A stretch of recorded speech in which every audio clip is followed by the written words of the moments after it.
Hi there, in this video I'll be replacing the oven thermostat on a Beko SC1521 cooker.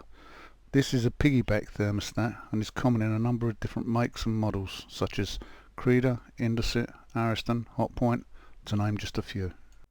The hob top on this cooker is held on by two screws at the back, and once released it unhooks from two brackets at the front. You should have enough room to just move it back to effect a repair, but for the sake of filming I've removed this one. As you can see, the thermostat sits on the back of the oven switch.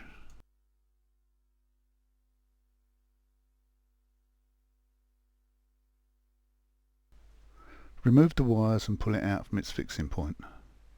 The shaft on the stat slots into the rear of the camshaft and is held there by two locating arms on the harness fitted to the back of the switch.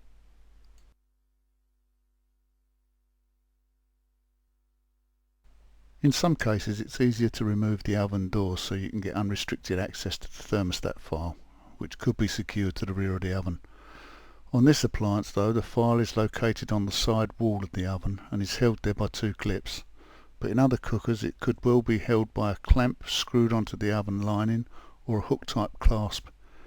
If you have to stretch over the oven door, it makes the job of removing it that much harder. The mechanism that locks the oven door hinges varies from one manufacturer to another, and in some cases from one cooker to another. Here you can see the file is just hooked into these two clips and will come out very easily, but as I've said, they're not all this easy to come out. Once the file has been unhooked, it can be withdrawn from the top. There's normally some form of clamping device to hold it in place on the outside of the top of the oven. You may be able to just unhook the capillary tube from it, but if not, then unscrew it and remove it that way. When you take the new thermostat out of the box, be careful not to bend the capillary tube. It will be wound in a coil and should be unwound rather than just pulled out straight. It's okay for it to be bent in a curve, but not a sharp bend, or this may block it and render the stat useless. The new thermostat may vary in appearance to the old one because this would depend on the supplier and current manufacturer, but providing you gave the correct information when ordering, you should have a compatible replacement. Although these two thermostats look very different in size and layout, they're both the same with regards to fitment and temperature settings, so they'll both work adequately on the same cooker. Before fitting a new thermostat, turn the dial to 0 or off, because this will ensure the stat is fitted the right way up. I've turned the dial round on purpose to show the thermostat can be replaced upside down.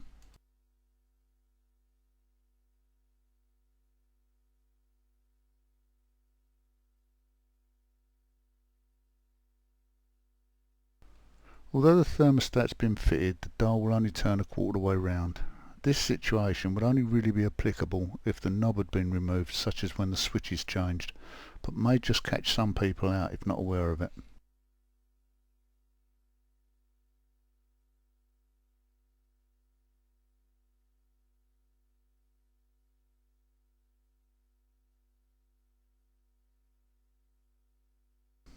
It's a good idea to have the flat side of the shaft facing up when inserting the thermostat. This way you know it's in correctly.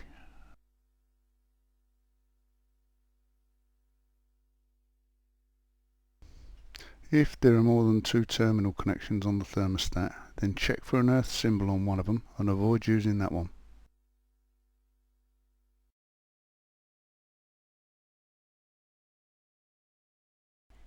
As previously mentioned, when unravelling the capillary tube or locating it around the cabinet, be careful not to make any sharp bends or folds, or you could impair the correct working of the thermostat. If you remove the tie bracket that held the capillary onto the cabinet, then make sure it's replaced. Now feed the thermostat file into the oven through the hole in the back of the unit and tidy up the loose hanging tubing in the bracket.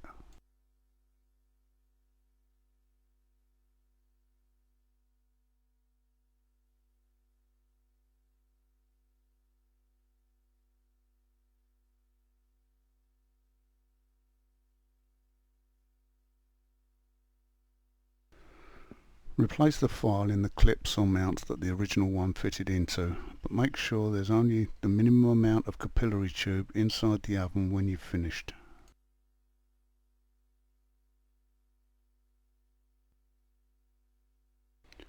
Hook the door hinges into the slot in the oven front so that the cutout in the hinges grips onto the cabinet. At this point you should be able to lower the door all the way down. Raise the locking clasps on the hinges and the door should close. If not, then you haven't fitted it in far enough, so remove the door and try again.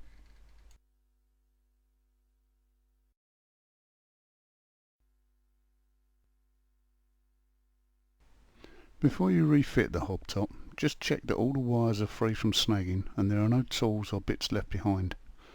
Now hook the front of the hob onto the two clasp brackets and replace the rear screws.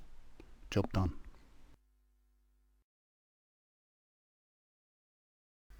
On behalf of Selfix UK, we'd like to thank you for watching this video and hope you found it interesting. Goodbye.